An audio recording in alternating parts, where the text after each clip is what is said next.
사진 어떻게 찍을 것인가가 아닌 어떻게 바라볼 것인가로부터 출발이다.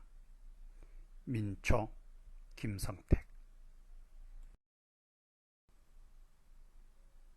자연과 문화의 시뮬라크루. 시대를 앞서간 윌리엄 클라인의 사진집 뉴욕. 종래의 사진적 방법을 부정하는 듯한 표현을 이용해서 거친 입자, 카메라의 흔들림, 뭉개진 톤 등 기존적으로 작화상 금지한 것들을 대담하게 시행하였습니다. 우연마저 받아들인다라는 본질적인 자유로움을 사진적인 특색으로 삼았습니다. 짙은 색의 간판이나 조명과는 정반대로 딱딱하게 굳어버린 풍경들, 모두가 광기를 부리고 자기 주장을 하면서도 왠지 밀랍 인형같이 물줄하던 사람들, 번쩍번쩍 생명력이 넘치고 있는 것 같지만 죽음의 냄새가 감도는 풍경, 삶과 죽음의 불협화의 이중성이 뉴욕에는 교묘하게 영상화되어 있습니다. 1956년 뉴욕 이후에 1959년 로마, 1964년 모스크바, 1964년 도쿄, 이렇게 이어졌으나 이미 그의 시각은 제도화되었기 때문에 더 이상 새롭게 보이지는 않았습니다. 전달을 목적으로 하는 매체 사진은 인본주의의 명분 아래서 언제나 객관적인 증언, 즉 주관적인 풍자나 고발이 아닌 사건의 기록성만 앞세우고 있습니다. 그러나 이러한 기록성은 정의를 위한 진실에 폭로하는 거리가 멉니다. 이런 상황에서 1950년 윌리엄 클라인의 폭로적인 사진은 그때까지 정형화된 보도사진의 개념을 전복하면서 사진의 새로운 방향을 제시합니다.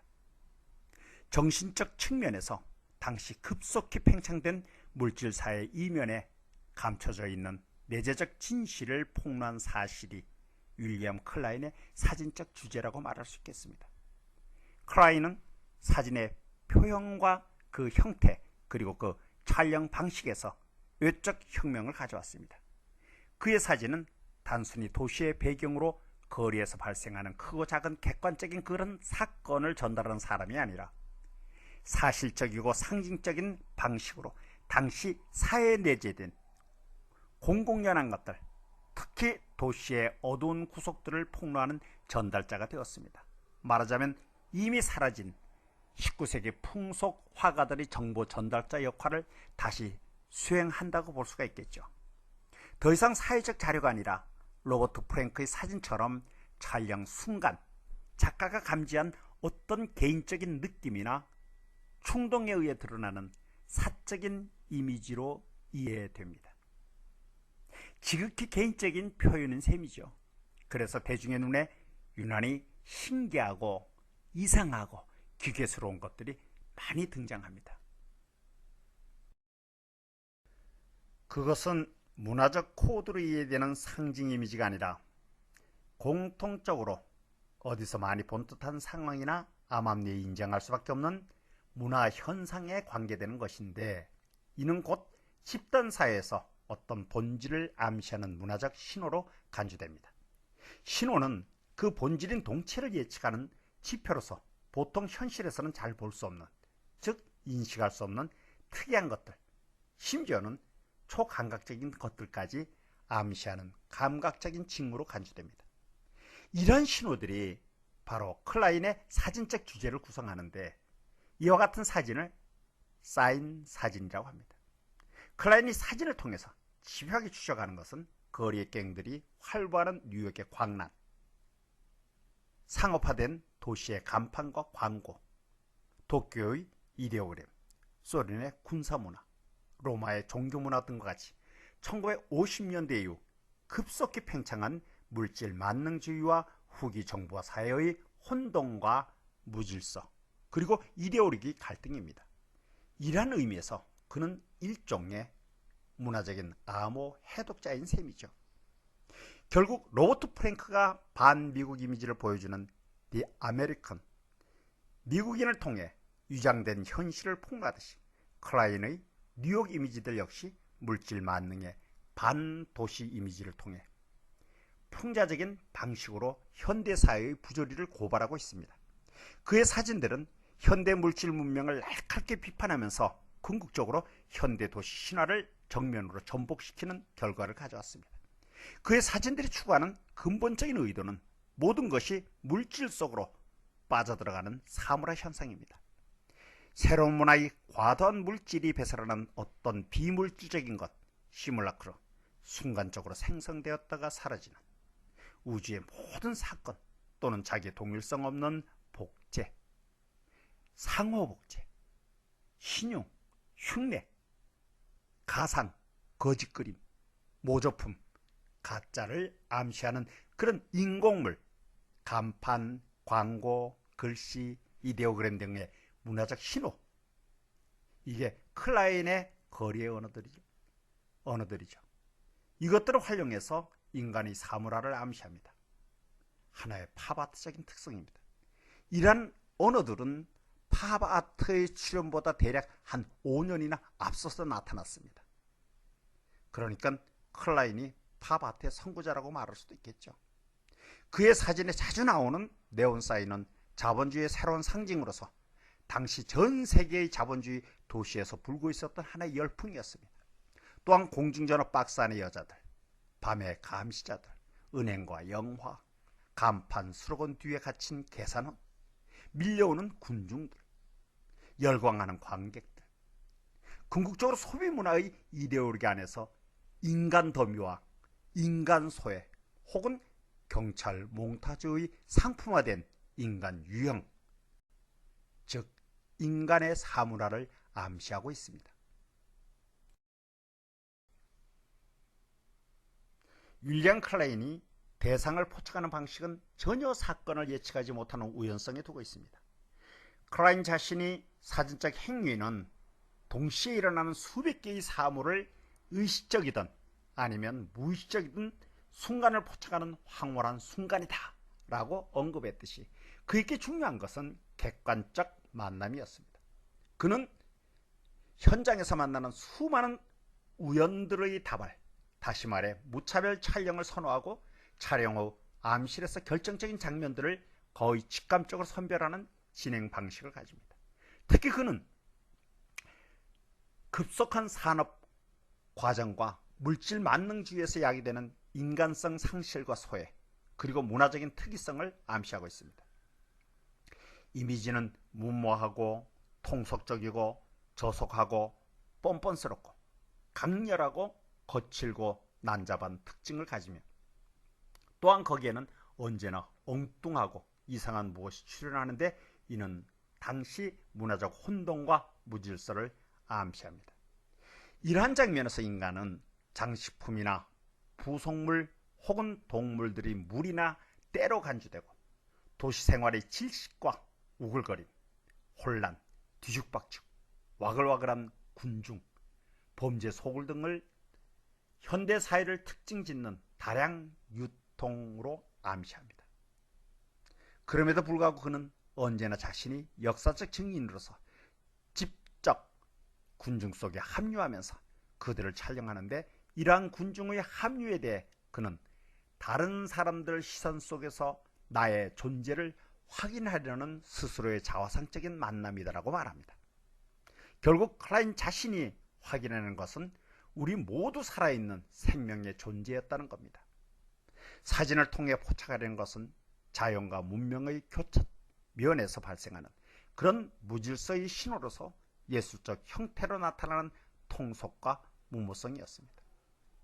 틀의 자유성을 추구하는 전통적 틀의 전복, 그에게 있어서 기술적 터보란 있을 수가 없습니다. 터보란 그의 사진에 나타나는 잘려진 상체, 목 없는 동체, 동체로부터 삐쭉 나온 긴 팔, 화면의 반을 차지하는 흐리고 이그러진 얼굴이나 몸통, 화면을 두 동강 내는 신호등이나 전봇대 등이 말해주듯이 사진기는 자연적인 시각으로 움직이는 모든 순간들을 포착해야 한다고 강조하면서 당시 모든 촬영 방식의 금기를 부인했습니다. 이 사진은 추수감사절 행렬 1959년 뉴욕. 평면 꼴라주처럼 불과 4사람의 얼굴만으로 화면 전체를 평평하게 채우고 있는 이 장면은 전통적 화면 구성에 극단적으로 역행하는 반사진적인 형태를 보여줍니다. 이와 동시에 각기 다른 방향으로 향하는 차가운 얼굴들과 예리한 눈초리는 현대사회의 냉정함과 비정함, 그리고 불신과 멸시를 암시합니다. 또한 클라인은 가능한 화면을 꽉 채우면서 인물을 왜곡하기 위해서 35mm 광각 렌즈와 대상을 거의 조준하지 않고 바로 코앞에 바짝 붙여서 촬영하는 근접 촬영을 상습적으로 활용합니다. 그 결과 사진에서 화면의 전경은 지나치게 커지고 축소되어 시각적인 착시 효과 속에서 대상은 괴물같이 나타납니다. 파인더에 의존하지 않고 오직 직감과 충동이 흐르는 곳으로 따라서 무작위로 촬영을 하였습니다. 그 결과를 하나의 효과나 우연으로 간주하기도 합니다. 화면 구성의 두 가지의 특별한 구성 논리는 공간을 구성하는 인물의 시선을 마치 물 수제비 뜨기처럼 서로 관계적으로 연결시키는 시선의 다각화이고, 또 하나는 프레스코 벽화처럼 하나의 평면에 수많은 사람들이 비늘 형식으로 병치시키는 공간 구성의 극대화입니다. 그 대표적인 예가 롤링스톤 공연, 그리고 자크 디크로이 장례를 우리가 들 수가 있습니다. 롤링스톤의 공연 파리 1982년. 군중들이 인물 묘사에서 클라인 사진의 특징을 가장 잘 보여주는 두 사진에는 공동적으로 광각 렌즈의 왜곡과 밀집 효과의 활용으로 그 공간 구성이 극대화되어 있습니다. 파리 공설운동장에서 열리는 롤링스톤의 공연장에 클라인이 직접 참가해서 군중들을 거슬러 정면으로 찍은 사진.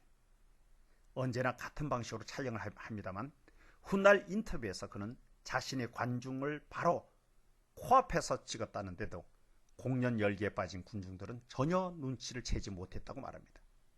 장면은 하나의 거대한 근경과 축소된 원근을 만드는 광각렌즈에 의해서 왜곡되어 있는데, 마치 콩나물 시루처럼 무려 10명의 인물로 빼곡히 채워져 있습니다.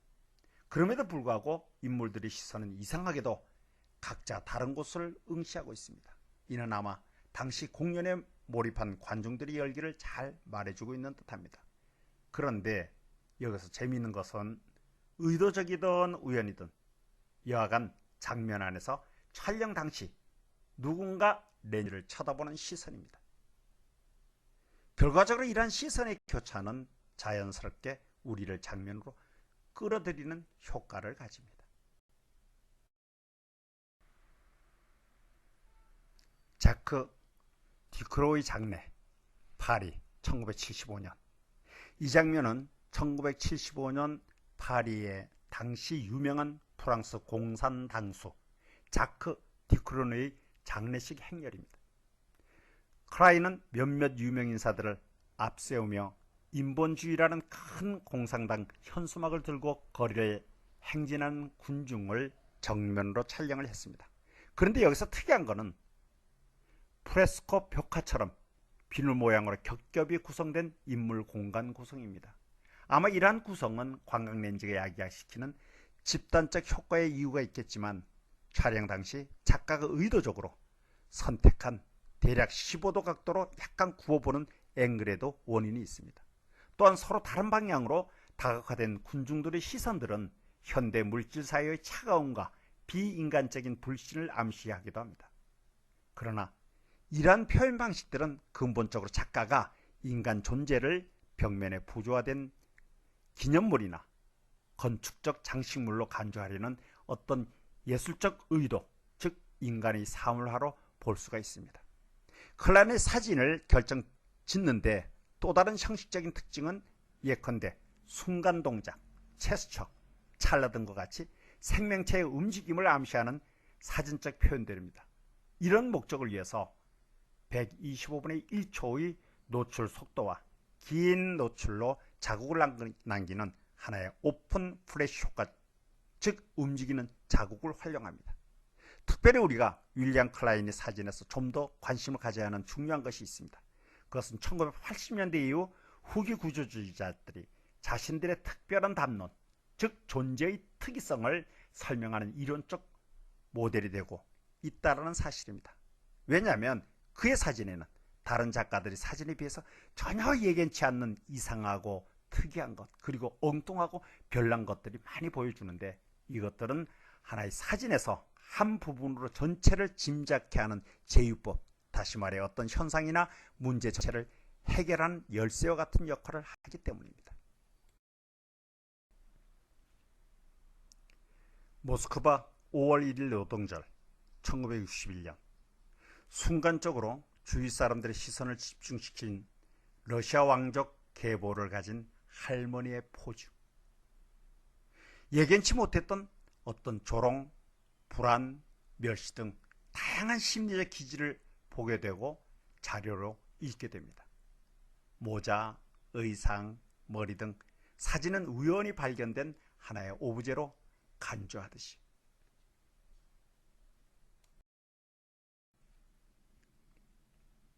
뉴욕 이탈리아의 거주지 1954년, 즉석 가족 사진. 엄마, 아이, 곤청. 누나의 애교. 아이 싱긋이 웃고 있습니다. 윌리엄이 끈질기게 보게 되는 것은 어떤 걸까요? 아이의 썩은 이빨. 사진은 더 이상 의미만을 전달하는 문화적인 결과물이 아니라는 겁니다. 문화 이전에, 그리고 이성 밖에서 돌출하는 어떤 형이상학적 감정들을 드러낸다는 겁니다. 사진이. 또한 사진은 작가의 의도적인 메시지만 읽어야 하는 어떤 요구적인 발신 신호가 아니라는 거죠. 그래서 응시자, 즉 독자의 경향과 취향에 따라서 달리 이해되는 가변적인 것, 그런 수신 신호이기도 하다는 겁니다. 결국 롤랑 바르트가 몰두한 것은 문화적으로 길들여진 약속된 주제, 즉 촬영자의 의도대로 읽는 스튜디움, 촬영자의 의도를 알아보는 것이 아니라 응시자의 주관적인 관심, 즉 풍쿠둠이었다는 겁니다.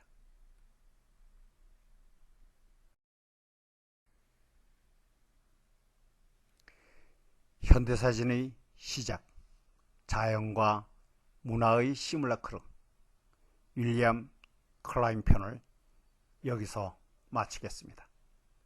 지금까지 민초 김성택이었습니다. 감사합니다.